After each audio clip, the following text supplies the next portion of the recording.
કૃષ્ણ ગમે છે. હજારો વર્ષો પહેલા જન્મી ગયેલો એ મહાપુરુષ મારો ફેવરિટ કહી શકાય એવો વ્યક્તિ છે. કેમ ફેવરિટ છે? કારણ કે એણે સામાન્યતાથી અસામાન્યતા તરફ ગતિ કરી છે. જે પણ સામાન્યતાથી અસામાન્યતા તરફ ગતિ કરે છે તે આપણને ગમે છે.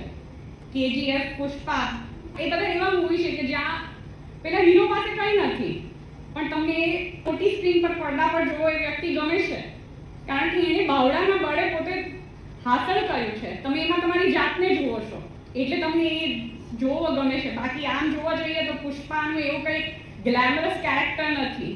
એ રિયલ લાઈફમાં ઘણો સારો દેખાય છે, પણ પુષ્પાનો એનો લુક એવો નથી કે કોઈ છોકરી એને દિલ આપી દે. કૃષ્ણ એ વ્યક્તિ છે કે જે સામાન્ય હતો પણ એને પોતાનું નામ, અત્યારે આપણે મંદિરોમાં જઈને જે જોર જોરમાં બૂમ પાડીએ છીએ, દ્વારકાધીશની જય, રણછોડ રાય કી જય. રણછોડ જે કહેવાયું છે તે સમયે કાયર કહેવાતો, એટલે જે રણ છોડીને ગયો છે, યુદ્ધભૂમિ છોડીને ગયો છે, કોઈ સારું નામ નહોતું પણ એક કૃષ્ણનો પ્રભાવ હતો કે એણે એ નામને ગાજતું તો કર્યું ભારતમાં, પણ એ નામનો મતલબ બદલાઈ ગયો. એ કૃષ્ણની તાકાત છે. એટલે અમને લેખકોને અને કવિઓને કૃષ્ણ પ્રિય રહ્યા છે. એના વિશે મેક્સિમમ સર્જન થયું હશે કદાચ સાહિત્યમાં.